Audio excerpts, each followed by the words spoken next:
السلام علیکم مینوال امید لرم چې تاسو به ټول روغ جوړ به وئ. عزتمنو داود شاه اصلي قاتلان ګرفتار شول.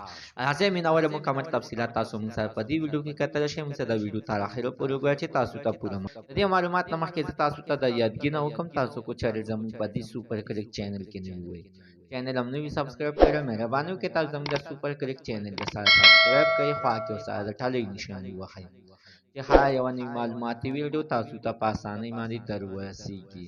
عزتمنو تاسو ته یاد وي چې دا داود شاه باندې چا د شپې ناوخته ډزې کړې وې. د دغه ډزو په دوران باندې عزتمنو دا لګېدلی وو چې دا په خپو باندې عزتمنو لګېدلی وو. د هغې نه بعد بیا دا نښه وه چې هسپتال کې بېهوشه پروت چې په هوش کې راغلی عزتمنو د نه پیلنۍ بیا یې خپه کټ کړه چې خپه یې کټ کړه. عزتمنو بیا د هغې نه بعد هغه قاتلانو ته د دوی سره رابطه وساتله او ورته ویې ویلې چې یعنې تاله موږ 8 لکه روپۍ درکوو که موږ معاف کړه موږ بیا داسې غلط کار به نه کړو. خو مینهوالو بل طرف ته اوس ویل کېږي چې هغه اصلي قاتلان ګرفتار شو چې کومو کسانو چې دا داود شاه یې قتل کړی و چې د ده د قتل کوشش یې کول و.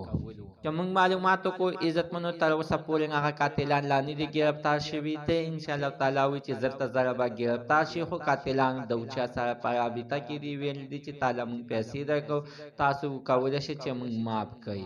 خو مینهوال داود شاه ورته په جواب کې ویل دي چې معافي نشته دی ځکه چې تا یا به د ځان نه خپه کټ کې او یا به تا نه موږ خپه کټ کړو. دغه دوه خبرې دي.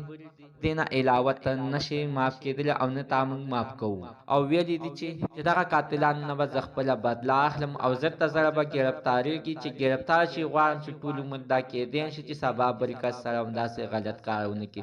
زموږ د عزتمنو تر نن ورځې معلومات د دې ځای پورې د نوي معلومات دپاره د سره زموږ د سوپر کلیک چینل د سره سبسکرایب کړئ، خوا کې ورسره د ټلۍ نښاني وه چې هر یوه نوي معلوماتي ویډیو تاسو ته په اسانۍ باندې در ورسیږي.